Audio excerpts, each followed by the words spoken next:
It is now time to review AEW Full Gear presented by DC 2025 that took place on November 22nd, 2025 at the old Prudential Center in Newark, New Jersey. So an eventful show full of news bits, all sorts of news items to talk about, all sorts of things that are allowing emotions to bubble up to the surface. Perhaps anxieties returning to center stage. There's a lot of stuff to talk about on this on this show, and that's exactly what we're going to do. So there are going to be two themes, I believe, that are going to sort of permeate throughout this review here that we're going to do. I've got two large umbrellas here. I've got the first theme essentially is going to be too much of a good thing, I guess. Too much of a good thing. And the other one is going to be everything's going to be fine. Those are my those are the two things that I think we're going to be balancing with as we move along. Because holy smokes, you'd swear that AEW just completely nuked an entire city, and for a couple of decisions that they made on the show, and people are throwing their hands up and saying pro wrestling sucks, I'm done, and I'm like, why are you working yourself up into such a tizzy? There are things you can question as opposed to them being questionable. There are things you can question. We'll get to that in a little bit. We'll get to that very, very shortly. But like, this was an eventful show that I liked. I thought this was a good show. Overall, like my general paintbrush thoughts are, is that the show had a really rough start. The first few matches on the card, except maybe for one, were really rough to get through. And then at some point the show hit a cruising speed where everything just started, where everything felt like really, really good. Maybe there was a little too much of the good stuff. There's a few things I question here, but overall, like that's I thought this was a good show. And I'm looking at Cage Match this morning on the day after on the Sunday. The show's at an 8.48, and I'm seeing people doing the equivalent of tearing their shirt off on social media for some reason. I feel like overall the consensus is that this was a very good show, and I think that I think the idea is that the standards for AEW pay-per-views are so freaking high that when you get something that maybe feels a little wonky, a little off, then you question yourself and you wonder, well, what the hell is going on? And suddenly you feel underserved as far as AEW pay-per-views go. But I can absolutely promise you, this was a good show.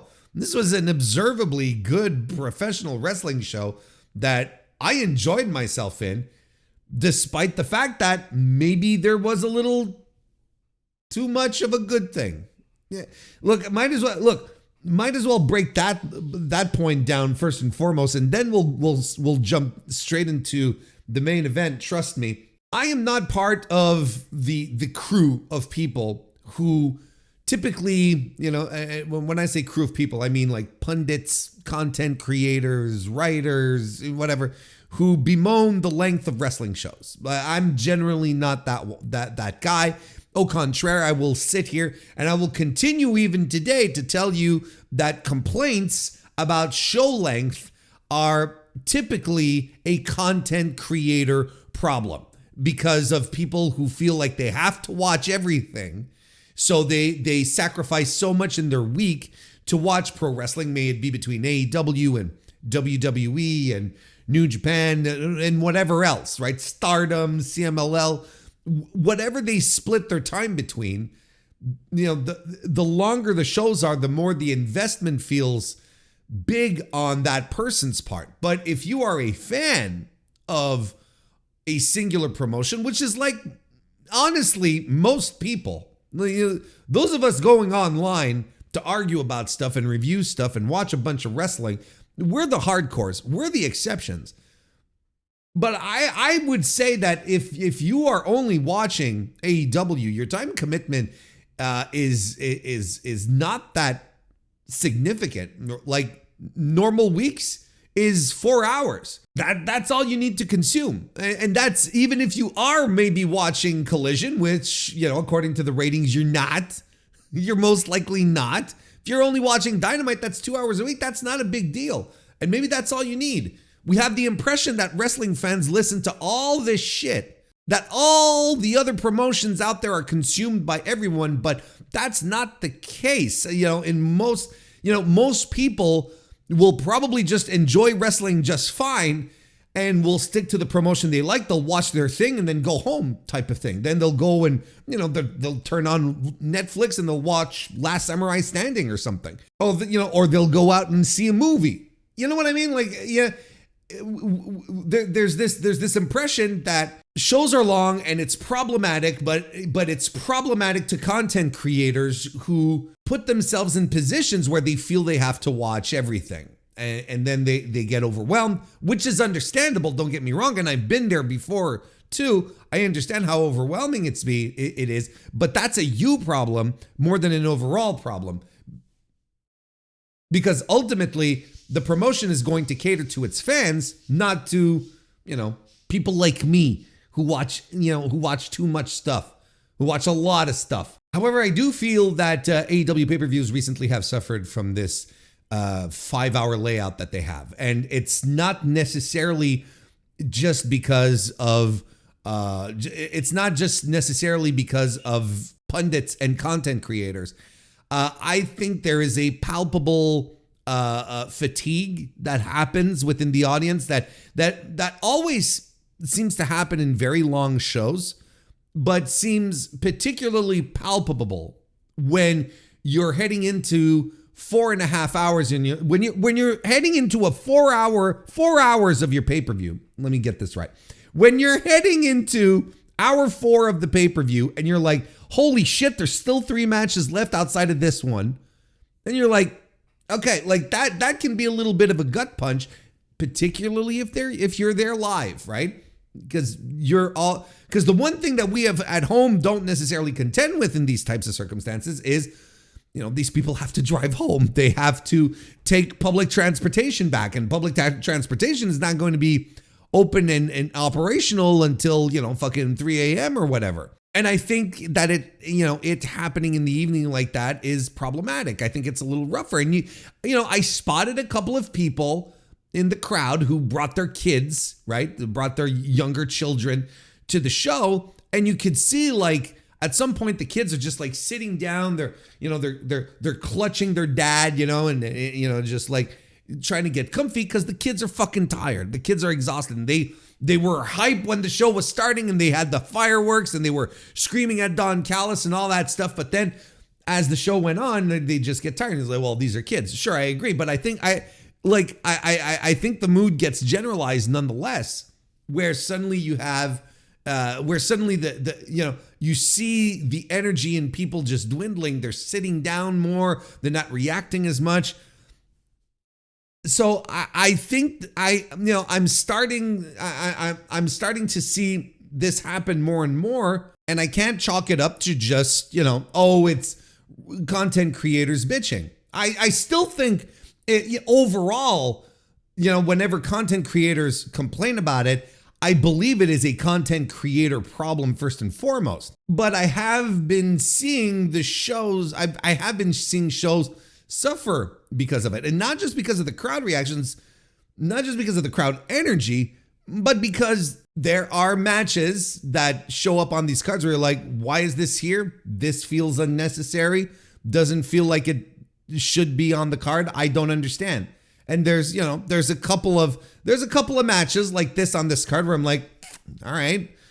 I mean, this is happening here, but it doesn't feel like a pay-per-view match, doesn't feel all that important. So, that's one part of us having too much of a good thing. And I also think, that this, like on this show, there was really too much blood.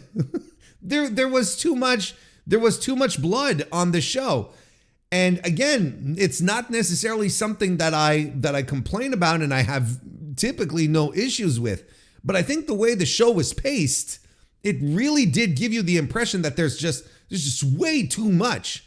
Yeah, I think that the decision of putting, I really do believe, in fact, that the decision of putting Jon Moxley versus Kyle O'Reilly back to back with Kyle Fletcher and Mark Briscoe was a mistake.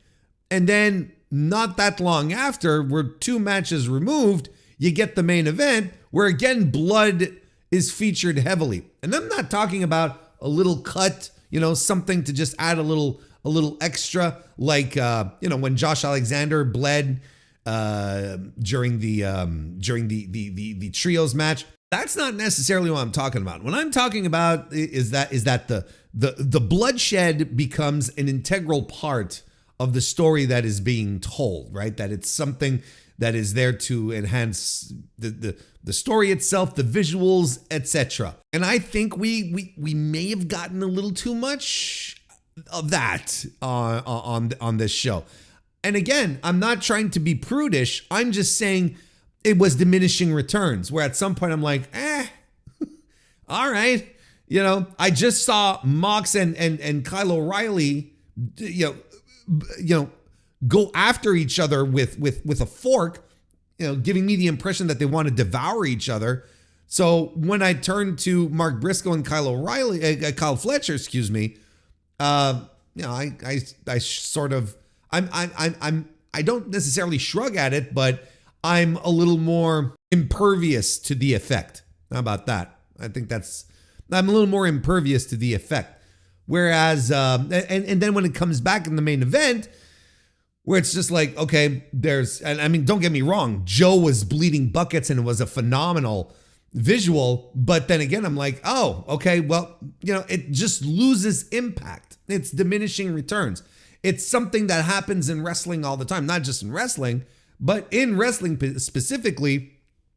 Promotions and promoters for years have always thought that, if this thing is working, if people are giving reactions to this, we need to do this over and over and over again. And another thing that, we can have too much of, and I know this is weird because this is only the second time that it's happened, but the pre-show match bleeding into the main event, I think it was cool when they did it at Wrestle Dream because no one saw it coming and it was really, really surprising and new. Now it felt a little more forced, felt a little more expected. So it didn't feel as cool, didn't feel as organic. And now it's just like, all right. And already in the second iteration of it, I feel around me, people are just like, well, okay. And you know why it didn't work as well either?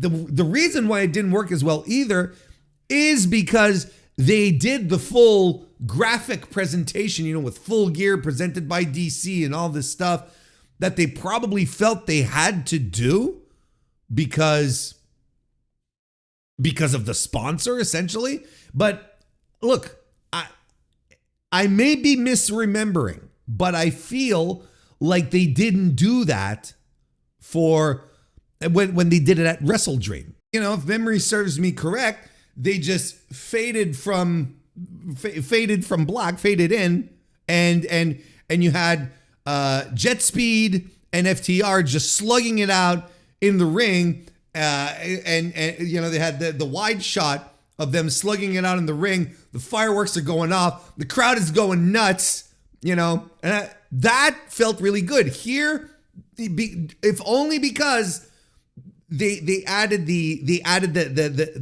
presentation graphic, which again I understand why they had to do in this circumstance. It just came across as forced, as tacked on. It didn't feel as organic. So yes, this too is too much of a good thing, even though it's only the second iteration of them doing this type of thing. I hope they retire this for a long, long time now. I hope they stop. I hope that what's the World's End, right? I hope that at World's End, the tailgate brawl only has 3 matches instead of 4. And then everyone speculates, well, which is the one that's going to boil over and onto the main card, because it doesn't matter. It's not as fun anymore. It didn't surprise us. It didn't take us by surprise.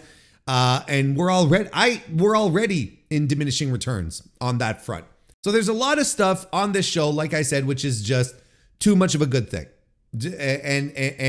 And I think that helped in making things feel a little more heavy-handed, when in reality, you know, when you step back and you look at it, it's like, this is tremendous. But, you know, oftentimes a wrestling match will be a sum of components. It's not just going to be the work in the ring. It's going to be a collection of things. It's going to be audience reactions. It's going to be vibes. It's going, you know, there could be so many things that'll just, that will help to elevate or harm a match, right? How many times have I talked about wrestling matches improving, getting better because of the crowd reactions, right? The Rock versus Hulk Hogan is everyone's penultimate example of that, where it's like that match achieved the level of recognition that it has because of the Toronto crowd that was going absolutely apeshit for the match. So I don't know.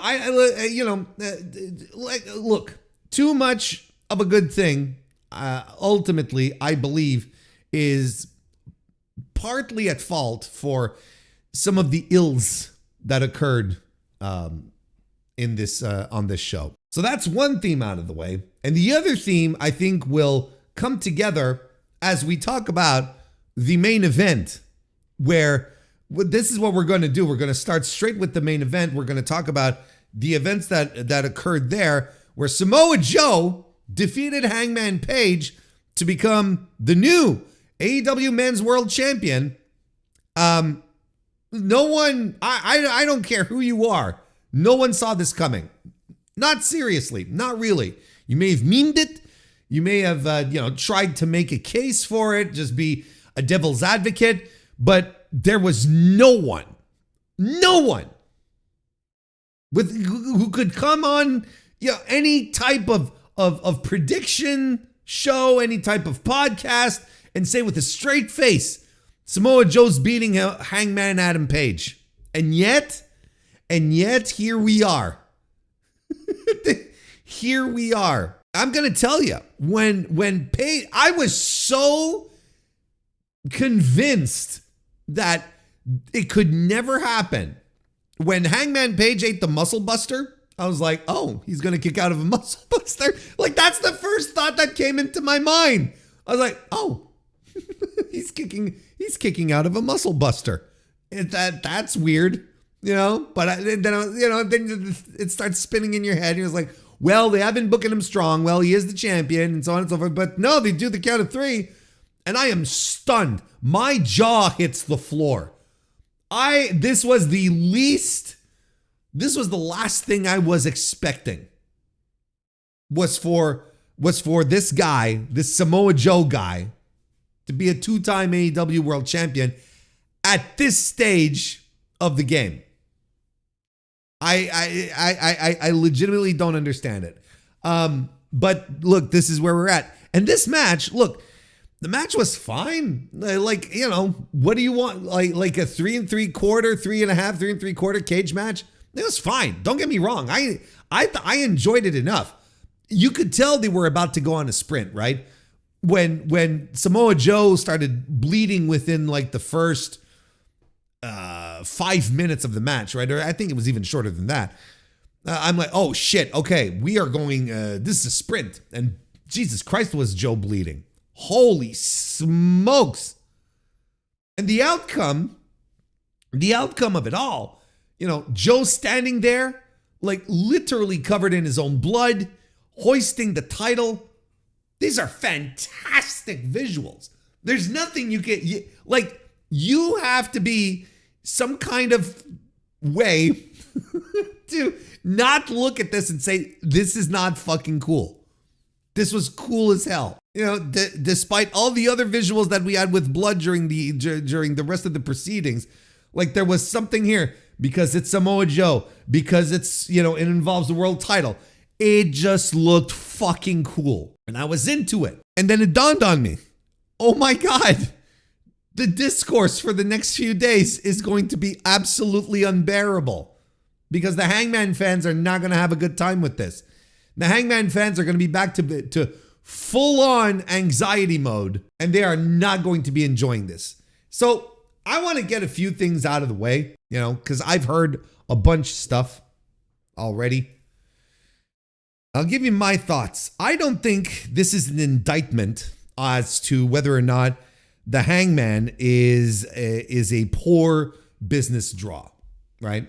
I don't think so. I was looking at a few numbers this morning. I was checking out the old WrestleNomics, the old WrestleTix, and just getting an overall view of everything. And while Hangman wasn't necessarily the guy who made the big business turnaround happen, who wasn't the guy who allowed AEW to start filling up basketball arenas again. He didn't crater her business. He did not have a detrimental effect. If anything, he stayed the course. He kept the ship flowing. Like there's no other way to look at this, where it's like Hangman was fine. I don't think this is a referendum on Hangman's drawing power, unless the expectations backstage, which we are not privy to. And when I say backstage, I mean in the higher ups, with the numbers people, the executives, maybe their expectations were much, much higher. Maybe they did see that this was their way to, getting higher attendance figures and popping ratings. Like you can't even look to ratings anymore either with Hangman, with all the fucking nonsense that's going on with Nielsen and the big data and all this bullshit. You can't there's no point of comparison. You can't even say, is this good or is this bad? Everything has changed so much that you really can't put your finger on it and say, well, this is the issue here. And it's going to be this kind of stuff. I've talked about it before. This type of analysis, of business analysis, when it comes to TV viewings, pay-per-view buys, is going to be much more difficult to do moving forward. On one hand, because the Nielsen situation is a complete mess, and on the other hand, well, the pay-per-view buys with Max, the numbers are not being shared. We're not going to get these numbers. They're proprietary information. It's corporate secrets. So we're not going to be privy to that information. So it's going to become really, really harder to nail it down. And the only true metric that we will have to gauge this type of information is attendance. And attendance is not the driving factor for the wrestling business in the United States in 2025. It's media, it's TV. And we're not even going to be able to properly analyze the data moving forward. So, it's like, can we sit here and tear apart the Hangman? I don't know. I can't. I don't know who can. I don't know who anyone is assuming that this is some kind of like I said, a referendum on Hangman's drawing power. Now, I think myself, like everyone else, was legitimately expecting this title run to be Hangman's, his what's the word I'm looking for? His tentpole run. That's the one I was looking for. The one that he could hang his hat on, his cowboy hat on, the one that would make him, come across as this top-notch world champion, and that he'd have it for months upon months, fighting every challenger right and left and fighting them off and just being a great champion. Whereas in reality, this reign was shorter than the last one. But then again, it's not as if he lost it within a month. he won the title in July and he makes it all the way to November.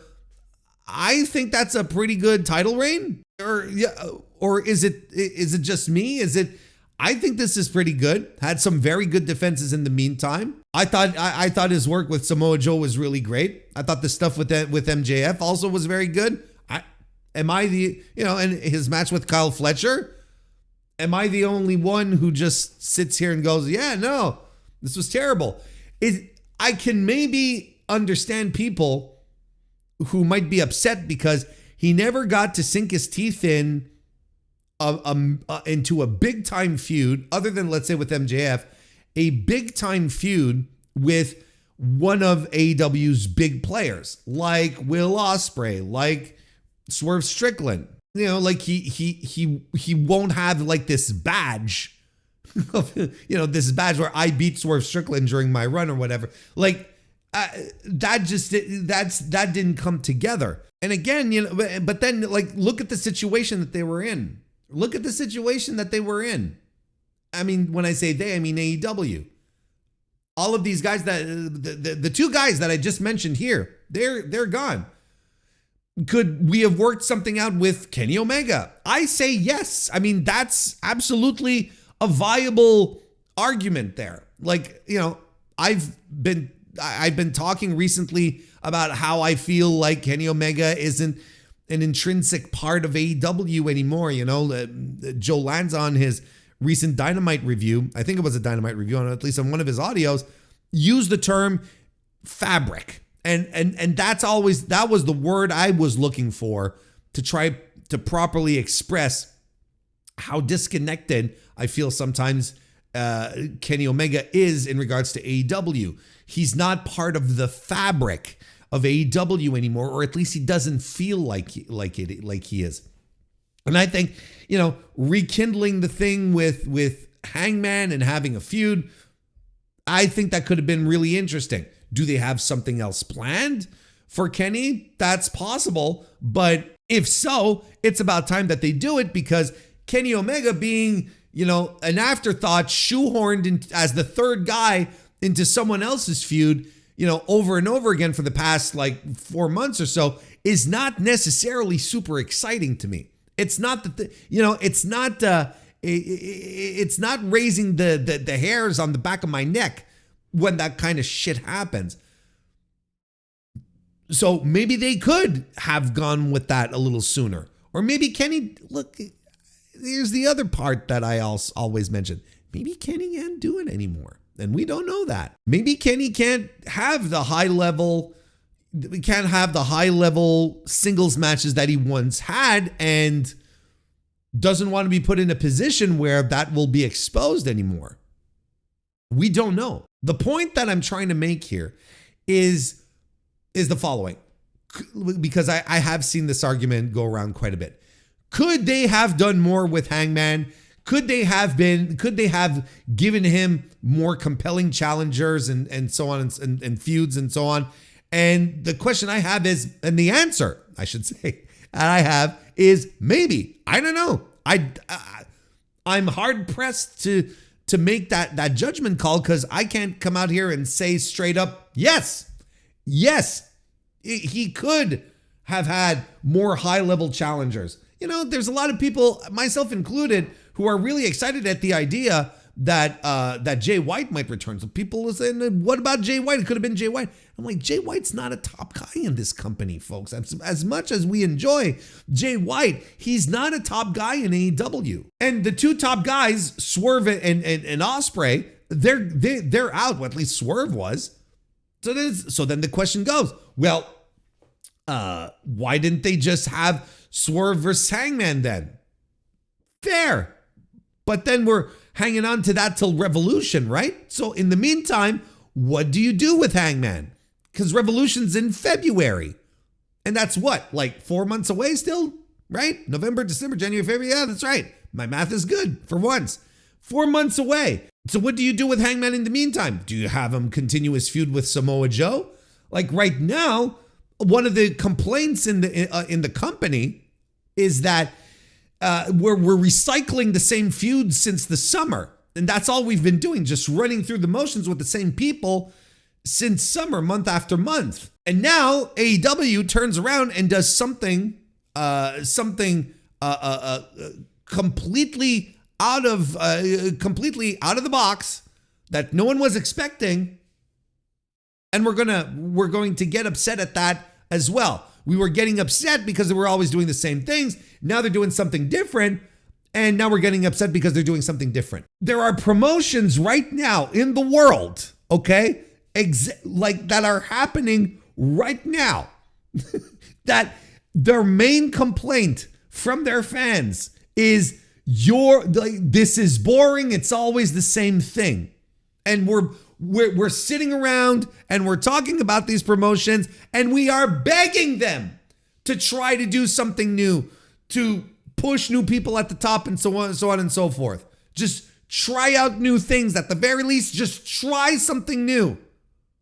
And this is a complaint that exists and that is very real. And I have heard the same complaints in regards to AEW over the past few months, where everything sort of feels a little stale, a little samey, because it's the same feuds, it's the same people feuding with each other, having these rivalries. And now we're going to bemoan a promotion for going bold and trying something completely different.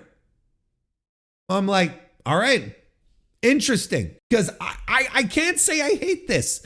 I can't say I hate Samoa Joe, world champion, completely subverting my expectations. If anything, this is how you get me invested in what your product is offering. Where suddenly from out of the blue, I'm like, oh shit, okay, what are we going to do here? What's the next thing? And therein lies the secret. Therein lies the main thing, is that when I say we as fans, we are going to be tuning in and watching and wondering what the next step was. And this is where AEW cannot fuck up. This is where on Wednesday, right? Straight up this Wednesday, if the follow-up to this event stinks, then it will be a categorical failure. I don't know what they're going to do. I don't know what the setup is. Is Hangman and Swerve going to band together to fight off the Ops?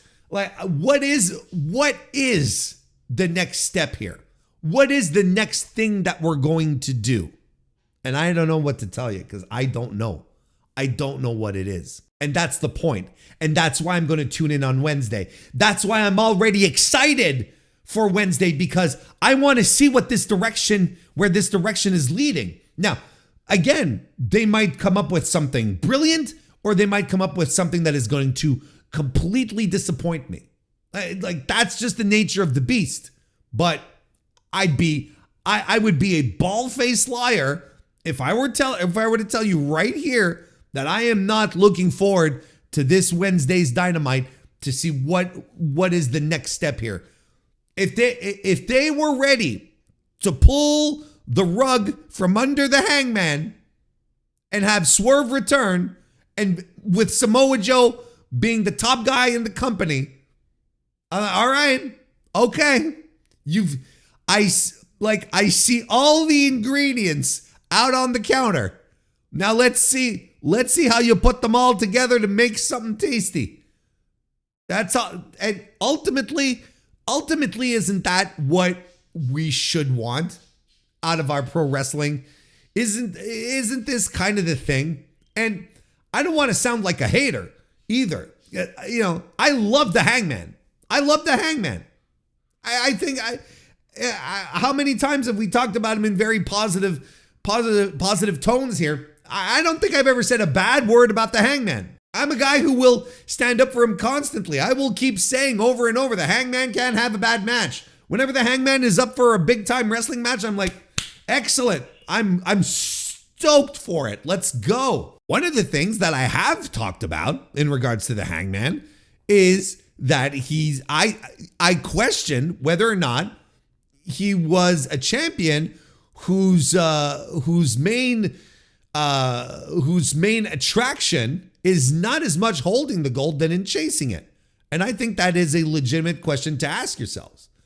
You know, is he more of a Dusty Rhodes than a Ric Flair? And I think that's an extremely large part of his appeal. I think that's a huge part of his appeal. And look, the booker, the top guy of the company, right?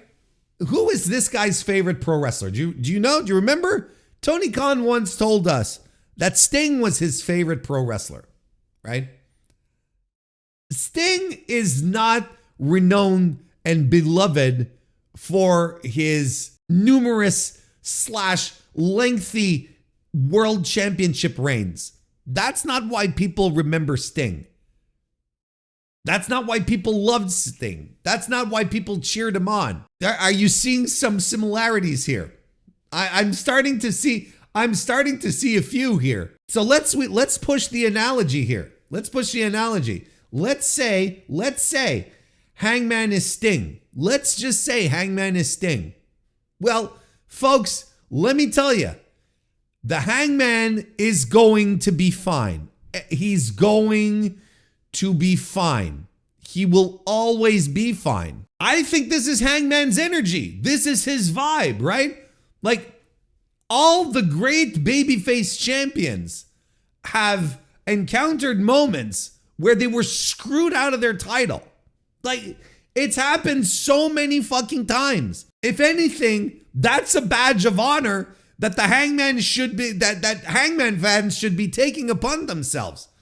That they should be excited for that he's perceived in such great company as Dusty Rhodes, as, you know, Steve Austin, you know, and he's not just like a transitional champion. He's just not a guy whose turn was up or whatever the fuck. We decided to go back to this well again. You know, he was champion one time. We came back over here, did it again. And Hangman is, just because he lost this title does not mean that he is suddenly relegated to the dregs of AEW Dark. I know that doesn't exist anymore, but bear with me for the analogy. It's Hangman Adam Page. He is the guy that everyone agrees with, even within the company, that he is the main character of the promotion. He and MJF, they're the protagonist and the antagonist. They are both the heart and soul of the company. Again, does that sound familiar to you? And you know, if you're really upset on top of it all, maybe this company is doing their job really fucking well. Like, is kayfabe really truly dead? Because again, like, if you legitimately are upset at Hangman losing last night, I got to tell you, look, all I can do is applaud applaud the booking committee, the creative group, whatever you want to call it, for putting this together and, you know, making Hangman such an admired and beloved babyface that he loses a world championship match by nefarious means, and people are threatening to never watch the promotion again. Which, let's be honest, is full of shit. They will be back on Dynamite this week to see what happens to their favorite guy, Hangman Adam Page. You're not that invested. You're not that invested to the point of throwing a fit and not tune back in on Wednesday. I don't buy it. I do not buy it. I think, once again, this is a symptom of 2 decades of one big wrestling promotion dictating how things go. Because, and people still having some form of, I don't know what you call it, you know, PTSD or just natural reflections of, I don't know. I don't know exactly how you call it. Bear with me here. Over 2 decades, Vince McMahon would build people to championships. And then when they'd win the championship, then they'd be tossed down onto the mid card and would do jack shit. Unless you were a special handpicked few, right? If you were thrust into the world title picture and it wasn't successful or you lost the title, then you would be sent back down to the mid card and you would wallow there. And I think this is part of what these reactions are about, because Vince McMahon basically spent 20 plus years telling us, or so, right? 20 years or so telling us this is the only way to do pro wrestling, and people still haven't come out of that. People still haven't decided that they truly want an alternative to pro wrestling. They want something that resembles what they know, right? Which is why AEW sometimes finds itself struggling with an identity which is somewhere between sports entertainment and great pro wrestling. So I believe, I have trouble even blaming these people who maybe have only watched WWE all their life, and again, can't really blame them. But maybe that's all they've watched all their lives, and this is how they perceive it. Now that Hangman is lost, it's perceived as a burial. It's perceived as something that will stain the reputation of the Hangman Adam Page, right? And that's preposterous to me. And it's not, first of all, it's not reasonable. Second of all, it's not mature. Third of all, that's not how AEW works either.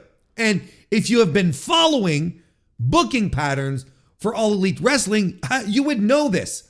You would know that if anything, the upper mid card of this company is extremely healthy.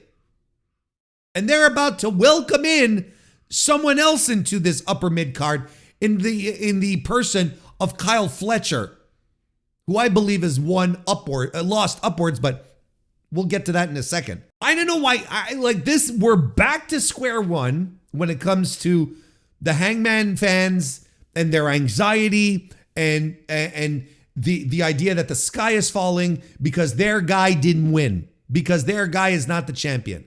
He had a solid run. I don't care whether it was longer or shorter than the other one, than the previous one. This one was super solid. It was a solid championship run. I thought he came across as a great champion, was dominant. It led to a new, type of character for the Hangman, where he's not riddled by doubt. He was confident. He was strong. On this night, Full Gear 2025 presented by DC, he was just overwhelmed by trickery and shenanigans. That's all there is to it. I think a lot of this reaction is in part to 2 decades of one man's singular vision of pro wrestling that just did not work. And people are terrified of that, and it still festers in the back of their brain. So when something like this happens, they're like, oh shit, our guy's cooked, but he's not.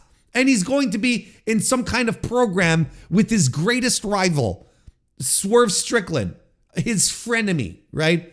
Which is something that people have been begging for. There have been so many people over the summer who were begging for Swerve and Hangman to work together. And now they're on the verge of doing that. They're on the cusp of having Swerve and Hangman team up to go after a common foe. And they're not focusing on that. No. They're focusing on this unabridged disaster that is Hangman Page losing the title in the least clean way possible. Anyway, that's the long and short of it, but he's going to be fine. And I don't know how many times I have to tell people. I don't know how many times I have to repeat this over and over and over again. Hangman is fine. He will always be fine. If there is one man that you should not worry about in regards to his standing or his position in the company, it is Hangman Adam Page. People, Jesus. Anyway, I like the match well enough. If I were to, 3 3/4 stars is what I'd give this. Lots of stuff that annoyed me, but that I'm trying to no longer get upset about because there's really no point anymore. There's no such thing as a steel cage match as I remember them, where everyone is locked out. That's finished. That just doesn't happen anymore. It's just not a thing anymore. Everyone gets in and out of cages. So it's what's the point? And I said I wouldn't get upset, and I'm not upset, but I do have to convey this thought here. Like, once again, we have a cage match where the door is locked with a fucking chain and padlock, right? And no one can, and people and everyone can then get in, right? Powerhouse Hobbs just tears the chain off and is like, oh, okay. Who the fuck cares anymore? Like, in a steel cage, it doesn't matter. It doesn't matter. Cages are porous. Like, it was the same thing. It was the same thing in the blood and guts match. It's the same thing here. None of it matters. It doesn't matter anymore. It just doesn't fucking matter. But both guys bloodied themselves up. Katsuyori Shibata tries to interfere. Eddie Kingston shows up to take him out. And then there's a ref bump here before Hobbs tears the door off, or the chain off. Why was there a ref bump? Isn't this no disqualification? It's a steel cage, right? Or was there disqualifications? Why did we need the ref bump? They're throwing each other into the mesh and whatnot. Why did we need a ref bump? I couldn't tell you. But ultimately, this leads Hook running in, and you think he's coming in to save Hangman, but no. In fact, he picks up a title belt and cracks Hangman over the dome with it, and that leads to the Muscle Buster in the finish. Here's something else.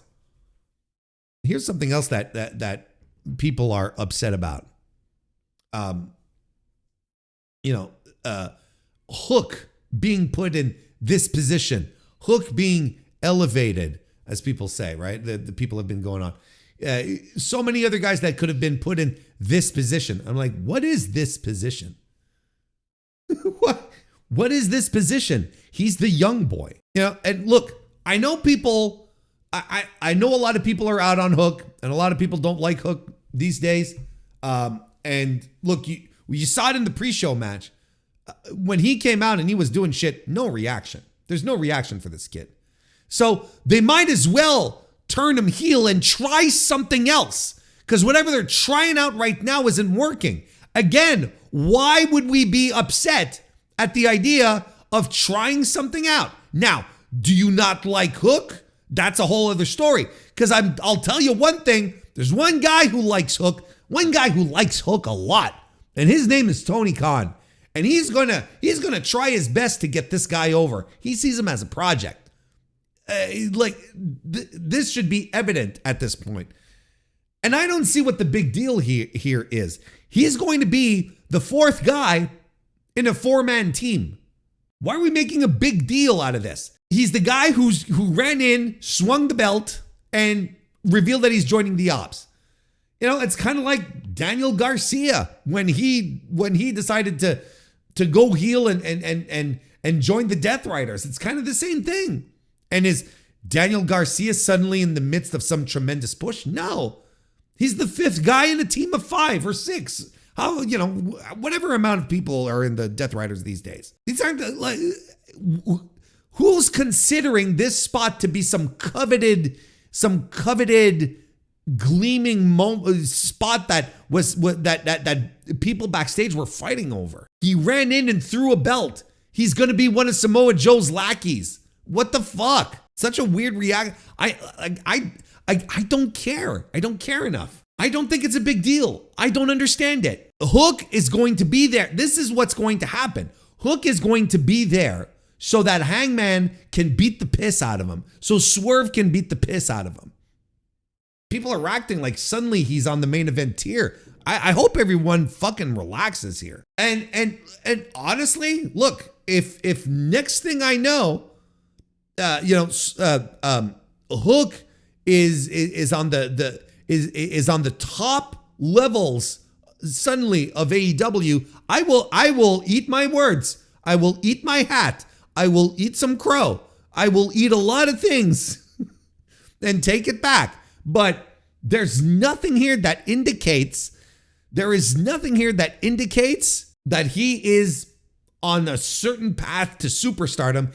He is the fourth guy in a 4-man group. And listen, for those of you who do listen to my stuff more on the regular, you know very, very, very, very clearly, I've said this before, that I have bemoaned Hook abandoning being in Samoa Joe's entourage because I thought it helped Hook get over. It helped him come across as more credible as a threat because of the Samoa Joe rub.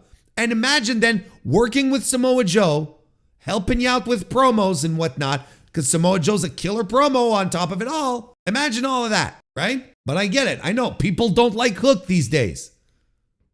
People don't like him. So, hey, look, it's going to be better than whatever the fuck they were doing with Eddie Kingston. It's not as if this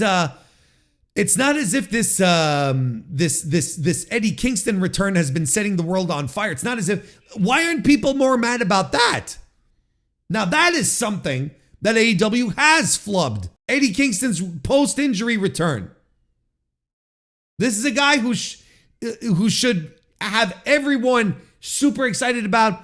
You should be into it. What's next for Eddie? That kind of shit. That's what people should be into. Instead, Eddie is just, I don't know what they're doing with him. They put him on TV. They don't let him promo. It's topsy-turvy land. There's something that AEW is clearly fucking up, and I can't say the same with Samoa Joe being world champion. I just can't. Because I don't know. Let's have this conversation in a few weeks. Anyway, how long have I talked about the main event? We've only talked about one match, really. Maybe we should start moving on to. Look, this was fine. I enjoyed it. I thought it was a good main event that eventually was. It led to a story, to the big return of Swerve Strickland, which people were excited about. I'm excited about. This is. If you did not feel like there was a re-injection, that this was a shot in the arm, again, I don't know what to tell you. Like your blinders are completely focused on the Hangman, and I don't know what to tell you. I don't know what to tell you. Because at the end, when I'm seeing Hangman Adam Page and Swerve Strickland standing side by side, one guy, on the verge of hysterics, covered in blood, caked in blood, and the other dude just standing there menacing, yoked out of his mind. Is it just me? Or did Swerve Strickland put on some beef? Both of these guys just standing there staring. I'm like, this fucking rules. Like this is a hell of an image, and I'm kind of pumped for this. I'm kind of pumped. What kind of feeling are they going to have me go through with this, moving forward now? I don't hate any of this. I did think it was really funny, that despite like being in a moment where he has to take out 10 guys, being, meaning Swerve Strickland with the Ops Dojo, which is a new thing. Apparently that's a thing. Samoa Joe's running he's running an online, he's running an online men's, betterment class, I guess. Is that what he's doing? Is that what he's doing now? He's now one of these grifters who does this kind of thing, one of these alpha male things where it's like, men got to be men and you got to act like men kind of thing. Is this what the Ops Dojo is? I kind of hope it is. It'd be really if they wanted to expand on it, and then it turns out that it's like one of these things where it's like, pay $1,000 a month and get one phone call with me, Samoa Joe, a month, where I will give you the motivation that you need, and so on and so forth. Hopefully you know what I'm talking about. If not, God bless you. You're better off not knowing what I'm talking about. But okay, so back to Swerve Strickland. But coming back to Swerve Strickland, he's got 10 guys to fight off at the same time, and yet he still finds time to do, some of his tumbling moves. He's just not slugging people out. He's like, I gotta tumble over here and put my leg over like this and swing him around and doop-de-doo and then throw him out, kind of thing. And I'm like, and it's Swerve. It's, it is what it is. If you can't accept Swerve Strickland for this kind of stuff moving forward, he in his brain, he's seeing himself like, fucking John Wick, just jumping around and doing shit. And anyway, it's fine. It's not a nitpick. It doesn't make me upset. It's just like, of course, this is what he does. So yeah, so that's the main event, and those are my thoughts. Basically, everyone chill the fuck out. If you're upset, just chill out. I'm sure, chill out until we see where they're going with this and what the end result is. Tune in on Wednesday, not Tuesday because it won't be on, but tune in on Wednesday. Let's see where this is going, and it's all in the follow up to this angle, to this world title loss that will determine whether it was worth it or not, whether this was good or not. All right, we are going to tackle the rest of the review in match order. I know sometimes I like to do the business end and work our way down kind of thing or whatever, but no, we're gonna go from the top, and when I say from the top, I'm talking about the tailgate brawl. We're gonna start with that, where the Bang Bang Gang defeated Bowens and Caster, Big Bill and Brian Keith, and the Outrunners to win $200,000. All right. My singular note here, or my most important note, is that Juice Robinson had sex with the bag of money after winning the match. So there you go. We have Paul White joining commentary because he's going to be set up he's going to be there for the next big match. We get a backstage promo from Samoa Joe introducing us to the Ops Dojo and hyping his main event later on. And that leads us to the Costco guy, AJ, or Big Boom AJ, and QT Marshall defeating RPG Vice.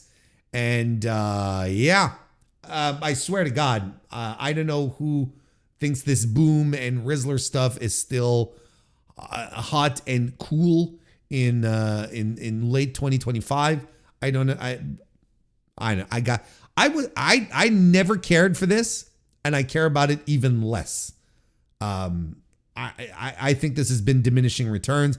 I think the people enjoyed the match here nonetheless, but not as much as the QT AJ Big Boom Costco guys match that they had last year. Wasn't it that?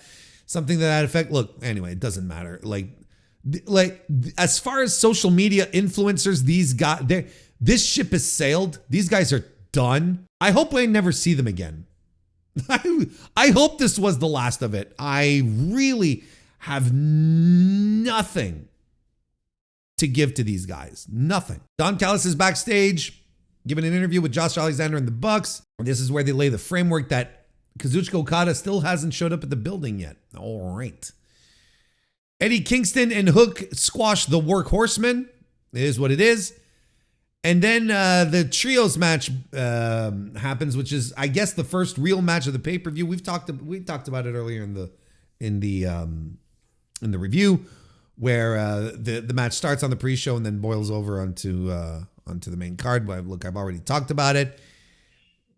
But look, for posterity's sake, right? This is Sky Team, Mystico, Mascara Dorada, and Neon defeating the Don Callis family trio of Kazuchika Okada, Konosuke Takeshita, and Hechicero. Now, this match made me mad. This match made me angry. You want to talk about things that make people angry? You know, I'm talking about everyone saying cool the fuck down when it comes in regards to Hangman and whatnot. Well, this is probably, people would tell me this. Cool the fuck down regarding this match. But this match made me angry. It made me so angry because it stunk. I hated this match so much for all of the sports entertainment and fucking nonsense of, Mystico's arm getting injured and then going back, to get checked on, only to return later, and then fucking Okada showing up in his car, his sports car, and they shoot his feet coming out of the vehicle. I'm like, yuck, yuck, yuck, yuck. And his robe is waiting there for him with his championship title. Blech. This all fucking stunk. And I'll tell you why it's making me so mad. If it were anyone else, if it was the fucking Outrunners versus the Workhorsemen, I wouldn't give a shit. I'd be just skipping over this. But in that ring, in this match, you've got 6 of the best pro wrestlers in the fucking world. One of the people in this match is arguably the wrestler of the year in Mystico. But you've got 6 guys, either way you slice it. Kazuchika Okada, Konosuke Takeshita, Hechicero, Mystico, Dorada, Neon, all exceptional pro wrestlers. A match that you could unquestionably say, this is a match that Tony Khan booked for the Sickos. Back in the day, before the Sickos term was completely co-opted, and now it's just like a word to describe AEW fans, right? This is a match that was built, that was put together for people who love pro wrestling, who stay connected with other stuff.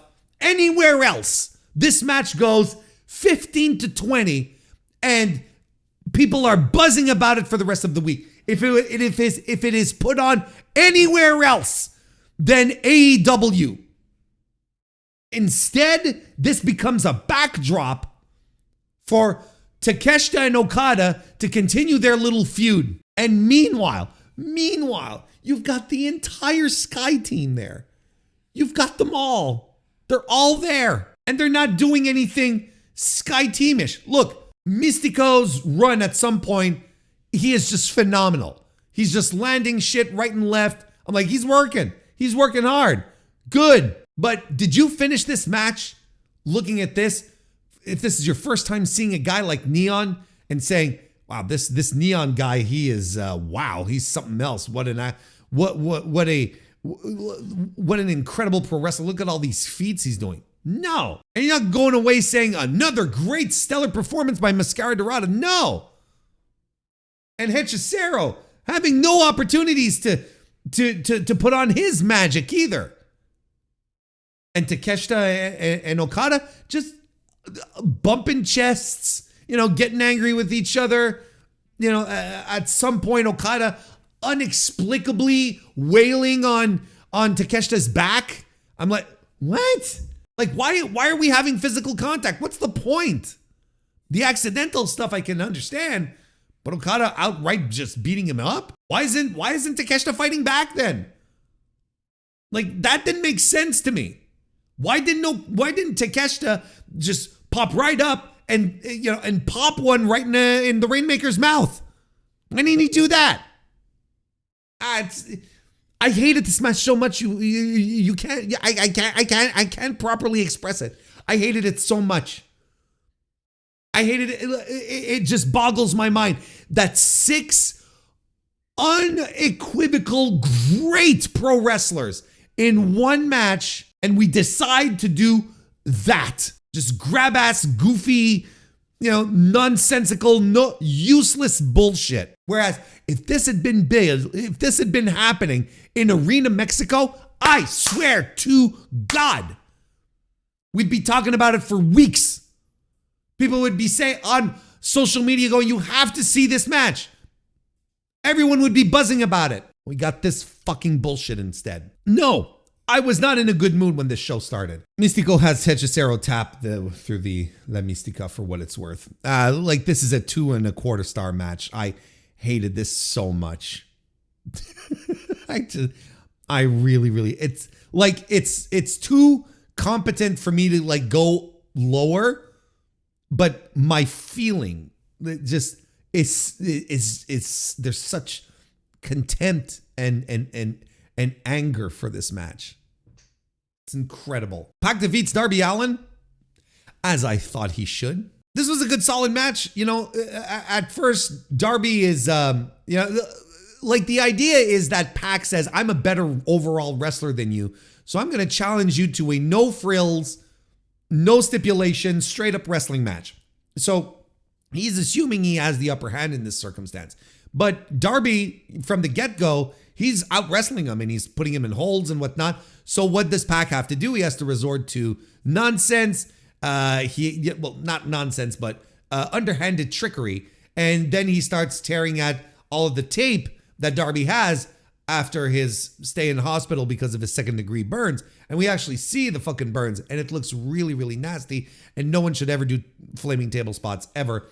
And you know, he does this great spot. Pac does where he's doing an Indian burn on the arm, which has the burns. I don't know. Can we say the term Indian burn? Is that still okay?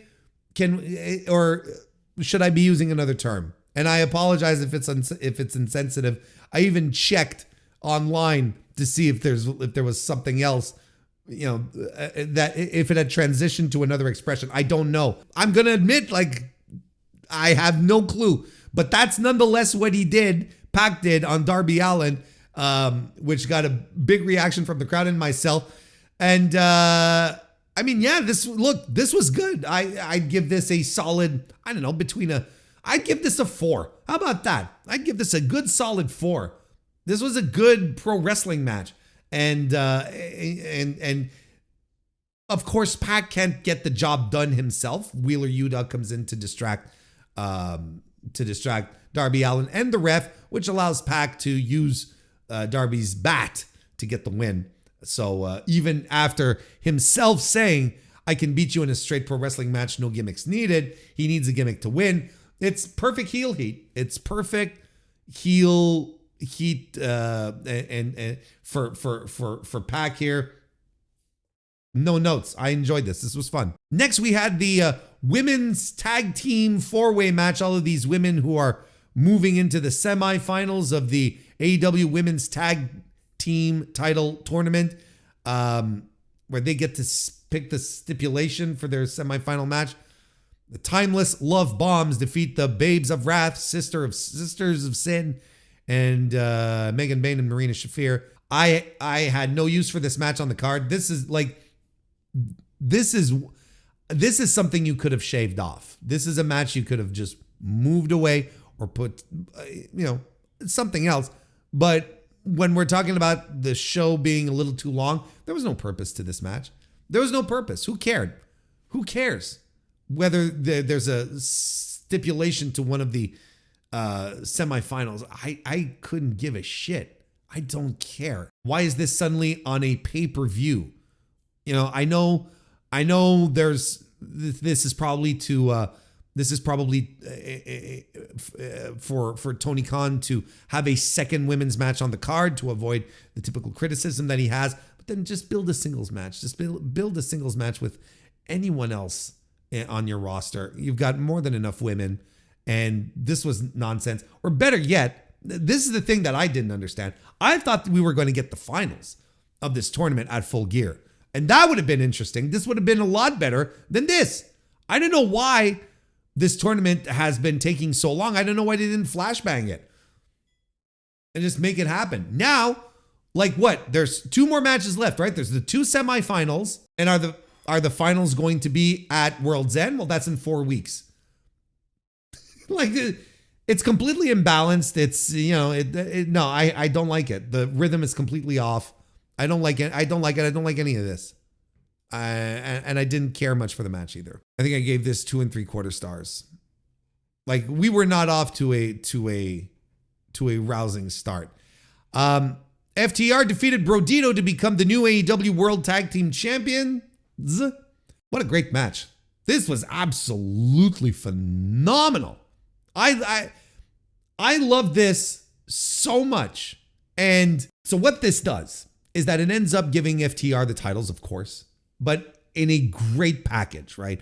Throughout the match, FTR are doing all sorts shenanigans to try to get the win. And the only thing that they end up doing really is wearing Bandito specifically down more and more and more. And when they finally are able to take out Brody King and leave him lying out on the floor, they're able to hit like a final shatter machine on Bandito to get the win. And Bandito defiant till the very end, right? The whole thing. It's like never stop fighting. That was Brodito's little mantra moving forward. And look, I don't have a problem with this either. And especially when it comes to FTR, who I believe are doing the best work maybe of their careers right now. Definitely the best work that they've done in AEW. But I might even throw in their NXT peaks here. And I'm not just talking about in-ring work. I'm talking outside stuff. Everything that Dax and Cash have been doing has been absolutely phenomenal. They were designed to be just heelish, old school bully tag teams that just are completely aping, the Midnight Express. It's fantastic. And it's so refreshing. And they're so good at it. Their segment last Wednesday with Ricky Steamboat was so good. And Dax always looking to pick fights with kids on his way to the ring. Phenomenal stuff. Their entire presentation since their heel turn and their pairing up with Stoke has been phenomenal. And Stokely has absolutely found his way in this one here. He's been so good. Being I know a lot of people don't want to hear this, but a modern day Jim Cornette. We're a long way from Stokely Hathaway managing the Indu Share. Wasn't that what they were called in NXT? Remember you remember that little period of Stokes' life? What was his name in NXT? I don't remember. I don't remember. It doesn't matter. Do you remember when there was this very short period where he was the manager for Indu Share? Holy shit. We've come a long way. It works perfectly for him. Everything is coming together here. This has been such a good pairing, and FTR have been excellent in developing these characters and being just complete assholes. And their in-ring work, well, we saw it here. They were phenomenal. This was one of these FTR matches where everything clicks, and the finish, the final sequence into the finish was extraordinary. Shatter machines, power bombs, counters and whatnot. Crowd is super into it. The crowd is up on their feet during this match. Probably this is one of the matches I think that had the most heat of the entire show. I'm thrilled with this. I don't know how you could have exited this pay-per-view without belting up FTR. They more than deserved it. And this is a great breath of fresh air. And again, I know a lot of people are upset that Brodito lost for multiple reasons. But again, they're not buried. It's not suddenly like, oh no, this team is buried 7 feet under the ground. This is a team that still to me comes across as a pairing that wasn't necessarily supposed to get over like it did, but it did. And they decided to put the titles on them at the time because it was a good idea. And now to have your top babyface tag team lose to the top heel tag team it's perfect. It's fine. And now what happens is, well, Brodito gets to chase. Brodito gets to chase the belts. Again, I don't understand. Everyone now wants these 1,000-day runs with their guys, and I'm like, no, this is good. It's keeping things moving, keeping things fresh. I don't have an issue with this. I think it's fine. I think it's okay with Brodito deciding that being in a position where it's like, well, we got to dust ourselves off and we got to work up the rankings. Here's another, if they still had rankings, we could all get behind this. But now it's all, and I agree, it's all more obtuse now. It's more like, oh, well, who gets the shot next and whatnot. Look, I'm excited about this. I'm excited about an FTR title reign. They are going to be absolutely insufferable. And again, like, I know there's some people who just do not like FTR because they were associated with CM Punk, and CM Punk is persona non grata in AEW, and AEW fans, hate him with the passion. And they were his buddies.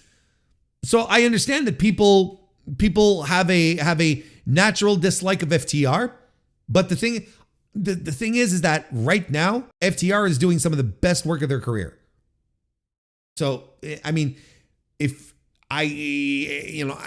you can't separate the two, accept that both things are real, that yes, they were pals with CM Punk, but yes, they are also doing some extraordinary work right now. Well, it's your loss, because this is a tremendous, tremendous tag team run that they're on, and it's so much fun. It's one of the best reasons to be watching Collision on a regular basis. And I think Dynamite could benefit from more FTR on it. Ricochet wins the Casino Gauntlet match to become the inaugural AEW National Champion. Now, before anything else happens, okay, before we do one more step forward, there was the entire drama around the national title and its lineage and all of that. You know what I'm talking about. We talked about it on stream a bit. All of the drama around that involving the NWA and whatnot, and people realizing that the national title was still an active title and whatnot. And, Tony Khan going, oh, well, it's fine. It's going to be its own thing.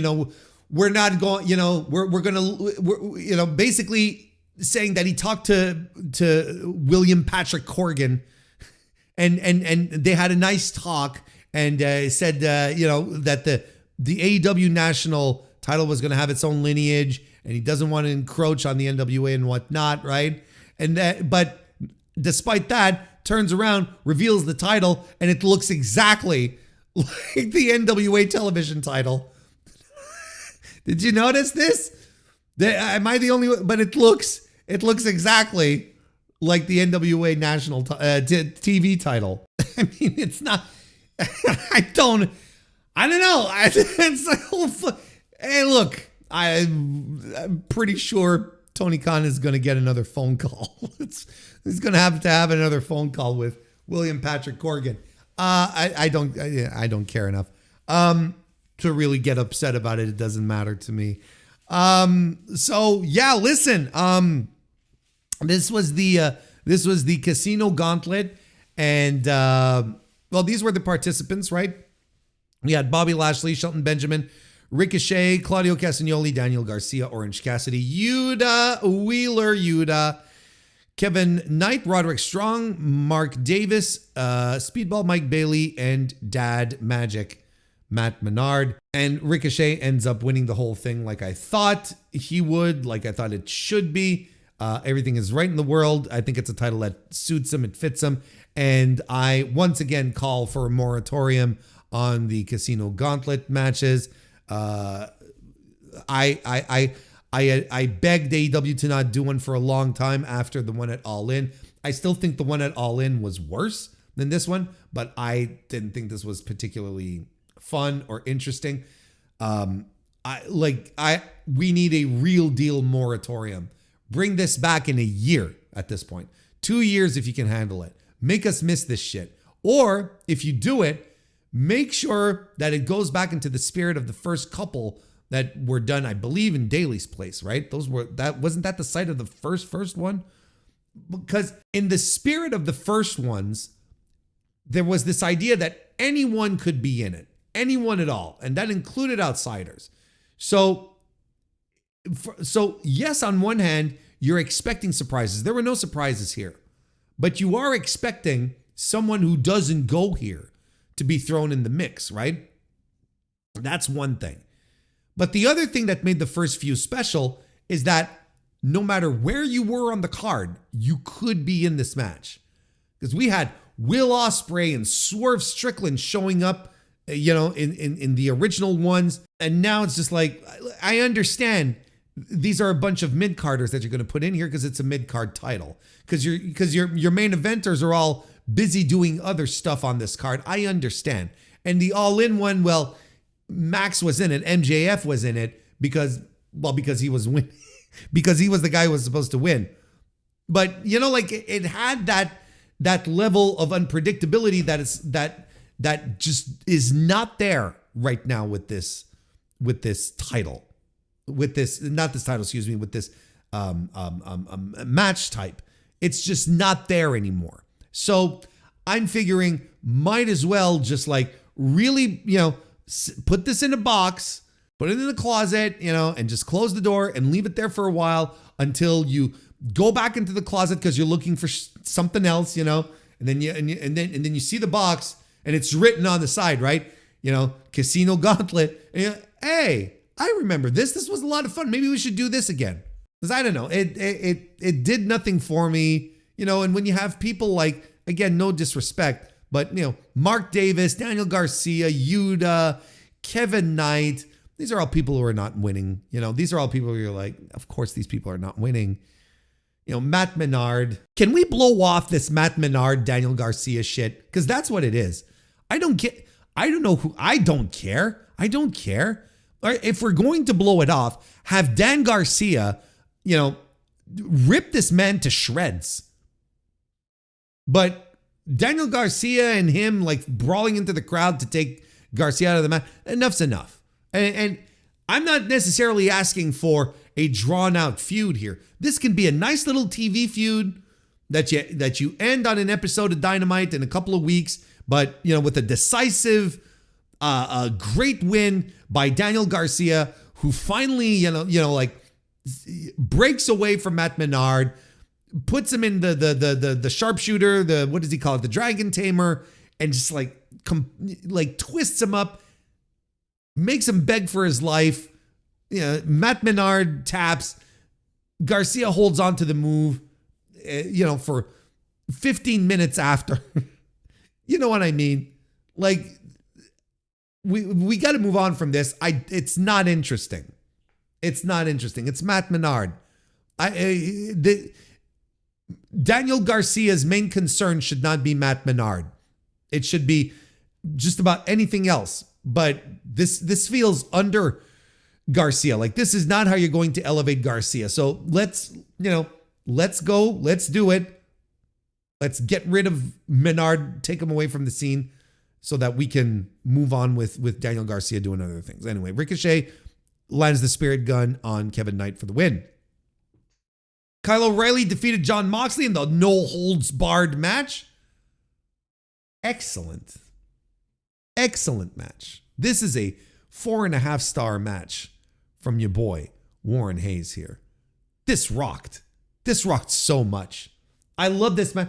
I love how it's all so consistent with everything they've been telling, all these stories they've been telling about Jon Moxley. It's like no holds barred, right? So yeah, as Danielson explained on commentary, which I really, really appreciated, the idea of the no holds barred is that you can do moves that are typically illegal, like, small joint manipulation and stuff like that, right? Chokes and closed fists. No holds are barred. Of course, now it's become something a little wider. Between that and an ODQ, it doesn't really matter. There's really no difference. But I like that Danielson took the time to underscore what no holds barred historically, what it means. And it sets the tone because these guys they're grappling to begin with. They're doing stuff. They're doing some mat work. They're, locks and holds and bars and whatnot. But at some point, Jon Moxley's like, fuck this shit. Give me the fork. Marina, give me the fork. And so she hands him the fork so he can get into the ring. And then the match just goes completely off the rails as to what was happening because Jon Moxley realizes early on, he can't out wrestle Kyle O'Reilly. He just can't do it. So we're going to have to go to the well and just like bring out the ultra violence. And it was so good. It was awesome. Mox is Pillmanizing Kyle's arm throughout it all. And we got the fork is used by Kyle as well. He uses it on Moxley on his head, on his hand. You get the chain involved, which is the bane of Jon Moxley's existence. Look, all of this made perfect sense. It was a great, it was a great match that really found all of its essence in everything that has been happening between Kyle O'Reilly and Jon Moxley for the past month or so, which, like I said on the preview, just came out of nowhere and has been so great. It's been so sneaky good, where you thought at first it'd be just like a throwaway match, Jon Moxley versus Kyle O'Reilly, and then it becomes something else. And their culmination is this excellent high-level death match that had so many like small little moves, like things that would work in a small room, but here we were like on national television in a big venue. Like when Kyle is holding on to his trunks to help him get some leverage to prevent Moxley from completely twisting up his arm into a pretzel. Like, that's the kind of thing you see, at your indie shows, because everyone's close up to see all this shit happening. And yet we're doing it here. I thought this was phenomenal. I thought this was a great deathmatch style affair, intimate, almost, like it didn't feel grandiose, in the sense that it was spectacle and all huge things happening. It was all very focused, very focused, very specific. It's as if they were fighting. They were truly fighting each other, and not for the audience. They were fighting for themselves. They wanted to really maim the other dude. It's almost as if we were seeing something that we weren't necessarily supposed to be watching. I thought this was absolutely phenomenal. And once again, Jon Moxley does it again, folks. I will continue to harp on the fact that there are people early this year who wanted Jon Moxley out of AEW. I hope all these people are eating their fucking feet for breakfast. I still can't believe that was a discussion that was having earlier this year because they didn't like an angle. Jesus Christ, that they thought this guy was tanking the company. Jon Moxley has been nothing but good. Good to great, to excellent even. And he's been wrestling it. He's going to be on Dynamite this week, and he's likely going to be wrestling. And he's been having a tremendous 2025. And I know we're all high up on guys like Takeshita and stuff, for instance, but I have been high on Jon Moxley this year for longer than a lot of you have. Once we got the Death Riders on track finally, in a post-Adam Copeland world, it has been nothing but excellent. Focus with the Death Riders, forgot this idea that, we want to break down AEW to reshape it and all of that, and all this NWO stinky stuff, and fighting the AEW B team and C team even. None of that ever, it doesn't matter. All of it ended up being just junk. Because once we got a real handle on it, it became phenomenal. And Mox is motivated. He's into it. And it shows. Because now he's showing up every week and he wants to wrestle, and just tremendous stuff. Now, the one thing that I really think that AEW has to be careful of, now that he's lost, against Darby, he's lost he lost the blood and guts, and he lost this pay-per-view match here. We got to be careful now that Jon Moxley doesn't start losing his sheen because he's starting to lose, because he's putting too many guys over. Because then we're going to have a Chris Jericho situation where Chris Jericho only put over other guys, lost to every guy, lost most of his feuds and rivalries. And look, and you can say what you want, but the reality is that, and you can go, you can argue with me, but that's the reality. He lost most of his feuds, put most of his opponents over, and never won after. Like, never started winning matches after that. All he would do was lose. So what happens then is that, well, winning a match against Chris Jericho doesn't have the same feel, doesn't have the same vibe or importance, because Chris Jericho loses all the time, loses all his big matches. Whereas Mox still feels like a significant win for Kyle O'Reilly because it's Jon Moxley. But now Mox has to get into a feud where he's going to get his heat back, where he will go on to pay-per-view and beat a guy. He can't have it the other way. If he starts losing all of his pay-per-view matches, then we're just going to be in a Chris Jericho cycle, and Jon Moxley won't be meaningful anymore. And now a lot of people were hoping that the Death Riders were going to turn on him. This is really a situation where a lot of people work themselves into a shoot. If you ask me, I'm not against the idea. Maybe it'll happen. I was thinking that it might happen here, but we're not ready to pull that trigger yet, if that trigger is to be pulled. And Kyle O'Reilly, man, like, I'm still a little baffled that this is the guy that's getting all these wins. It's so out of nowhere, but I like it. You see what I mean? Like, when I'm talking about AEW trying stuff out, like, they're trying they tried something out here. They were like, why doesn't Kyle go on this out of nowhere streak of wins against Jon Moxley, right? Or undefeated streak against Jon Moxley to a degree. And it worked out. And I posit the question is like, what do you do with Kyle O'Reilly, really? Because, I don't think you don't push Kyle O'Reilly to a world championship level, but there's definitely uses for him. I don't know. It's all very curious, but I like it. I like it because it came out of nowhere. It's different.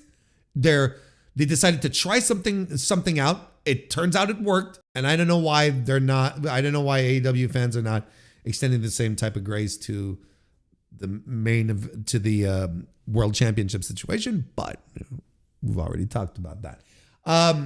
I did read this morning, though, that apparently Kyle O'Reilly he suffered a few injuries during the match, which is going to keep him from participating in the Continental Classic. And that sucks, because that would have been cool. But I've only seen it it's Tony Khan said it at the post-match presser, post-event presser, post-pay-per-view presser. And was that kayfabe or not? It doesn't sound like kayfabe, but I don't see many places reporting it either. But it might be more people reporting it now by the time I record this, and maybe the word is spread. I don't know. That is a bummer. That is a bummer for Kyle if he was supposed to be in the C2 and now he can't do it anymore. That stinks. Mark Briscoe defeated Kyle Fletcher. So I thought this match was very good as well. Excellent even. But this is where we're starting to suffer from the too much of a good thing, because we literally had that kind of match just immediately previous to this. So I would have spaced it out a little more on the card. Or maybe have one of these matches not be, not have deathmatch connotations to it or hardcore connotations to it, because it was good. But I think, there was a level of exhaustion to it too, where it's like, okay, more of all of this. I just saw this. And we're doing more and more of this. But this was phenomenal. Like, Fletcher and Briscoe work so well together. These guys are so good wrestling each other. And Both guys give maximum effort. This was great. This was excellent as well. This is like a 4.25 style match. Got Screwdriver involved. I got really nervous when Kyle did the spot where he had the screwdriver poke through the turnbuckle. So it's up like a spike. I'm like, oh, I don't like this. I don't like this. I know he wasn't going to do the generico brain buster on top of it. I know he wasn't going to do that, but you're just like, anything could happen now. There could be just like, just a mistimed move. A guy slips, and then it suddenly becomes a fucking disaster. Match ends with Mark Briscoe doing a razor's edge from the second turnbuckle through a barbed wire table, and then lands the J Driller into some thumbtacks, because they were there as well. Thumbtacks to win the TNT Championship. Yeah, I mean, look, I thought it became pretty clear that he was going to win when they did the feel good video package, at the start of the match with his family and whatnot. People were super into it. Look, this is what I said that they had to do. They had to have Mark Briscoe win a big one. They had to. This was the big one. This is his first singles title in AEW. This is a guy who works his ass off every time he gets into the ring. He's so good, does exactly what he's asked to do. He's got a good crowd connection as well. This was a no-brainer. And, Kyle isn't worse for wear. He's just moving on. I think he's losing up on this one here. I think his TNT Championship run did exactly what needed to be done for him and to help elevate his stock. Now his stock is elevated. Now I think he's ready to do anything else at this point and maybe go hang with the top guys.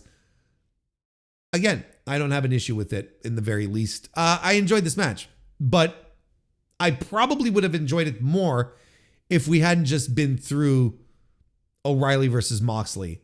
I probably would have liked this even more. I think that if in a couple of years, people just hone in on this match and they watch it, they'll probably go nuts and say, why didn't people like this more? Without having the context of watching the whole pay-per-view is what I'm saying. Josh Alexander and the Young Bucks defeated Kenny Omega and Dino 210. I thought this was all right, but it didn't blow me away. And I thought that it was going to be so much better than this.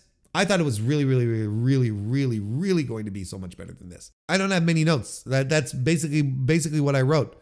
It's like, I just thought this was going to be so much better. There were some great sequences. I thought Jack Perry had a particularly good sequence, especially the one where he counters or reverses one of the Bucks, the Bucks springboard power bomb move that they do. Well, not spring bomb. It's not spring bomb. Not springboard, but I guess the rope hung assisted power bomb. Anyway, whatever you want to call it. And he reversed out of that with a perfectly timed Hurricane Rana, which was fantastic. And we got an angle at the end. The Bucks hit the BTE trigger on Jack Perry for the win. And of course, the real story here is, after the match, the Bucks give their money, and everyone is saying, "All right, you're a member of the Don Callis family now, and whatnot." And then Don Callis sort of walks them back up the ramp, while the rest of the Don Callis family beat up on Kenny Omega. Dino 210 are dead at this point, and the Bucks have a crisis of conscience, and they choose the power of friendship over the power of money, and they run down to save Kenny Omega to the disdain of Don Callis and his acolytes. They even hug, they being the Bucks and Omega, so the Elite are back together. If this doesn't start to feel like a retirement run, I don't know what it is. Look, I'm going to keep saying it over and over and over again, folks. Our time with Kenny Omega is limited, more limited than it's ever been. Better make sure that he's in spots that we want to see him in. Anyway, good babyface moment here. Got the people excited. People are happy that the Elite are back, and Yeah, I don't have many notes on this match. And the last match we're going to talk about is Chris Statlander defeating Mercedes Moné to retain the AEW Women's World Championship. I thought this match was great. Like, I thought this was a very good, technically sound, exciting pro wrestling match. Like, this was meat and potato stuff, as people like to say. Not too much, not overly reliant on spectacle and whatnot. And you could tell, like, this match started off really, really fast. And you could tell that Mercedes was really into winning this title. Because she very, very rarely in this match took the time to emote to the crowd or do her, her dopey little dance, She wasn't confident. She was focused on the match. She was focused on winning. She was completely all in on it. And I really liked that. And Statlander was overwhelmed for a good majority of the match because Mercedes was just completely going ham on her. Just moves and arm locks. Like she dug out her technical game on top of that. Does a train of 14 suplexes. That could not have felt good on either lady's bodies. Quite frankly, that must have been awful. Imagine 14 in a row, like to deliver them and then to eat them, like to flat back each of them. No. That wasn't great. That couldn't have been great, but it was cool. It was fantastic. I also think that the crowd stunk here.